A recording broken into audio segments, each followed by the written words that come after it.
Sir, Siachen war memorial पे माननीय कवि श्री माखनलाल चतुर्वेदी जी की एक कविता है जो कहती है, मुझे तोड़ लेना वनमाली, उस पद पर देना तुम फेंक, मातृभूमि पर शीश चढ़ाने, जिस पद पर जावे वीर अनेक। इन्हीं शब्दों को याद कर कर सियाचिन में हमारे जवान हों या शहीद कारगिल के सुरक्षा के समय पे हों या ऑपरेशन सिंदूर को लेकर हों या ऑपरेशन महादेव जो हुआ है, उन सबको याद कर कर नमन कर कर मैं उनकी शौर्य गाथा में उम्मीद करती हूँ हमारा देश सदैव गाएगा।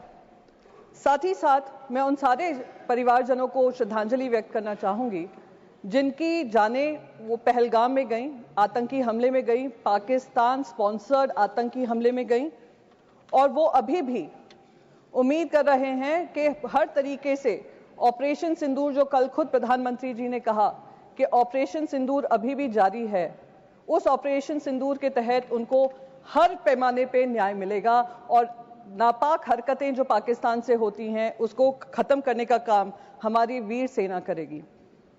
सर, कल प्रधानमंत्री जी ने ऑपरेशन सिंदूर के बारे में कहा वो अभी भी जारी है और मैं उनका शुक्रिया अदा करती हूं कि उन्होंने देश को याद दिलाया कि ऑपरेशन सिंदूर में जो हमारी सेना ने किया वो अब तक खत्म नहीं हुआ है, हम इनकी नापाक हरकतों को खत्म करेंगे।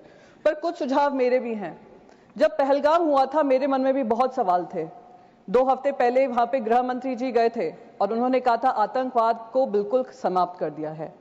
2019 में जब 370 धारा हटी थी, कौन भूल सकता है गृह मंत्री के वो शब्द जहां उन्होंने कहा था पीओके के लिए हम जान भी दे देंगे।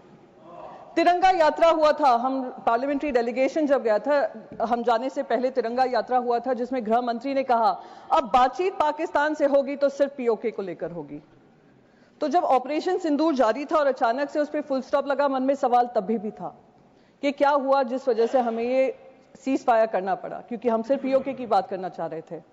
तो अब क्योंकि ऑपरेशन सिंदूर जारी है और प्रधानमंत्री जी ने ये कहा है, तो मैं बस 2-3 चीजें उनके सामने कहना चाहूंगी। सर, ऑपरेशन सिंदूर का हर हिस्सा, चाहे वो फिल्म इंडस्ट्री हो, चाहे वहां की न्यूज चैनल्स हो, चाहे उनके इन्फ्लुएंसर्स हो, हमने सब पे पाबंदी लगाई। सर, अब समय आ गया है कि क्रिकेट पर भी पाबंदी लगनी चाहिए। सर, हमारे विदेश मंत्री ने कहा कि मैं गर्व होता है इस बात का कि मैं उस पार्लियामेंट्री डेलीगेशन में शामिल थी जिसकी जिम्मेदारी मुझे सरकार ने दी थी। हम 33 देशों में गए। मिनिस्टर ऑफ एक्सटर्नल अफेयर्स कह रहे थे करीब 100 देशों से बातचीत हुई। मैं तो कह रही हूं गृह मंत्री जी से, सर आपको बहुत जगह फोन करने की जरूरत नहीं पड़ेगी, एक इंटरकॉम पे ही फोन कर लेंगे।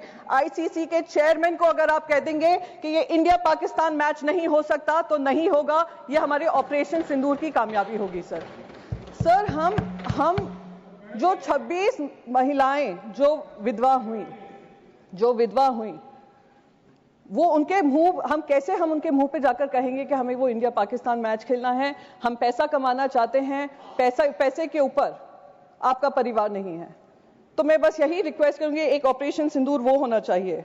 सर, ऑपरेशन सिंदूर में हमने पाकिस्तान को तो मुंह तोड़ जवाब दिया और उसका गर्व है, हम सबको गर्व है, विपक्ष को भी गर्व है क्योंकि विपक्ष आपके साथ खड़ा रहा। जिन लोगों को एंटी नेशनल कहा गया था 2014 से, उन्हीं ने देश का तिरंगा सबसे ऊपर लहराया विदेशों में जाकर।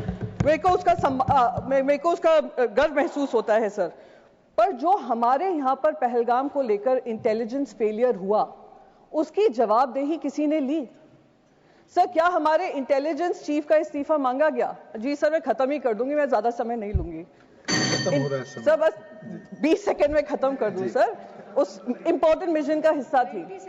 इंटेलिजेंस फेलियर जो हुआ उसके तहत किसी ने भी इसकी जिम्मेदारी लेते हुए इस्तीफा लिया?